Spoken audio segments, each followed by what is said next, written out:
High বন্ধুরা, আশা করি সবাই ভালো আছেন। আপনাদের দোয়া ভালোবাসায় আমি অনেক ভালো আছি। আজ নতুন একটি ভিডিও নিয়ে চলে এসেছি আপনাদের মাঝে। আশা করি ভিডিওটি আপনাদের সবার ভালো লাগবে। অনেক আপুরা জানতে চেয়েছে যে 6 মাসের বাচ্চাদের কিভাবে প্রথমে ভাত খাওয়াতে হয়। আজকের ভিডিওটি স্পেশাল তাদের জন্য করা, যাদের বেবিদের প্রথম ভাত খাওয়াবেন। 6 মাস পর থেকে বাচ্চারা প্রথম সলিড খাবার শুরু করে।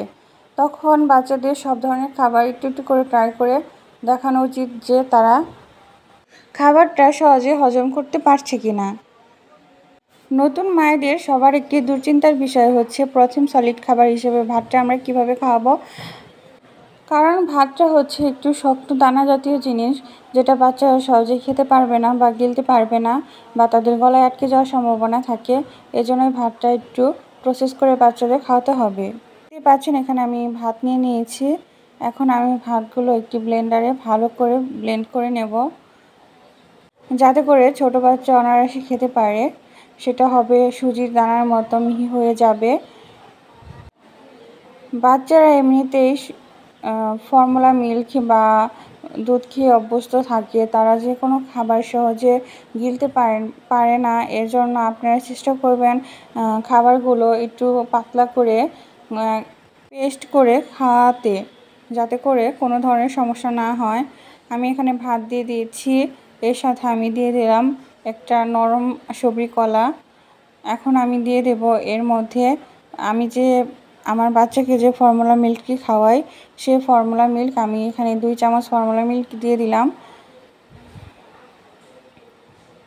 আপনারা সবাই জানেন যে বাচ্চাদের সলিড খাবার শুরু করার পর থেকে প্রত্যেক দিন এক এক আইটেম খাবার তাদের খাওয়ানো উচিত।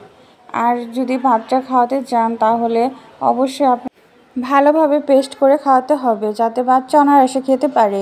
এখানে আমি পরিমাপ মতো গরম পানি দিয়ে দিলাম। এখন আমি ভালোভাবে ব্লেন্ড করে নেব, যাতে আমার বাচ্চা অনায়াসে খেতে পারে। যাদের ব্লেন্ডার নেই তারা আপনারা চেষ্টা করতে পারেন সেটা পাটায় বেটে খাওয়ানোর জন্য।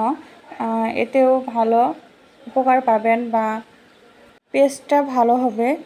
আর পাটায় বাটার আগে অবশ্যই একটা কথা মাথায় রাখতে হবে যে পাটাতে ভালোভাবে ধুয়ে নিতে হবে এবং কোনো ধরনের ঝাল জাতীয় মশলা যাতে না থাকে। এখন আমি ভালোভাবে ব্লেন্ড করে নিচ্ছি। দেখতে পাচ্ছেন আমি এখানে কলা ব্যবহার করেছি। আপনারা সবাই জানেন কলা বাচ্চাদের জন্য কতটা গুরুত্বপূর্ণ। কলাতে রয়েছে প্রচুর পরিমাণ ভিটামিন, যা বাচ্চাদের ওজন বাড়াতে সাহায্য করে, হেলদি রাখতে সাহায্য করে ও হজম শক্তি বৃদ্ধি করে থাকে, ব্রেন ডেভেলপমেন্ট করে। আপনারা সবাই চেষ্টা করবেন প্রতিদিন বাচ্চাদের একটি করে সবরি কলা খাওয়ানোর জন্য, কারণ সবরি কলার পুষ্টিগুণের কথা সবাই জানে যে সবরি কলায় কতটা পুষ্টি। অন্যান্য কলায় পুষ্টি রয়েছে, তবে সবরি কলার পুষ্টিটা একটু বেশি। প্রতিদিন আপনাদের বাচ্চার খাদ্য তালিকায় সবরি কলা রাখার চেষ্টা করবেন। আমার ব্লেন্ড করা হয়ে গেছে, দেখতে পাচ্ছেন কতটা মিহি হয়ে গেছে পেস্টটা। আমি এখানে ব্যবহার করেছি ফর্মুলা মিল্ক। ফর্মুলা মিল্ক বাচ্চাদের জন্য অনেক পুষ্টিকর একটি উপাদান, এটা আপনারা জানেন। এখন আমি এটা ঢেলে নিচ্ছি। আপনারা দেখতে পাচ্ছেন কতটা মিহি পেস্ট হয়ে গেছে। এটা অনায়াসে বাচ্চারা সহজেই খেতে পারবে। আমি আমার বাচ্চাকে খাইয়েছি, সে সুন্দরভাবে খেয়ে নিয়েছে, ওর খেতে কোনো ধরনের অসুবিধা হয়নি। আপনারা অনায়াসে এই রেসিপিটি বাচ্চাদের চটজলদি করে খাওয়াতে পারেন, দেখবেন অনেক উপকার পেয়ে গেছেন। এই রেসিপিটি করে খাওয়ালে আপনাদের বাচ্চার ওজন বৃদ্ধির সাথে সাথে তাদের হজম শক্তি সব কিছু সুন্দর হবে, ভালো হবে। আর আমার ভিডিওটি যদি আপনাদের সবার ভালো লাগে, অবশ্যই আমার ছোট্ট চ্যানেলটি সাবস্ক্রাইব করে আমার পাশে থাকবেন, যাতে করে নতুন নতুন আর সুন্দর সুন্দর ভিডিও আমি আপনাদের মাঝে শেয়ার করতে পারি।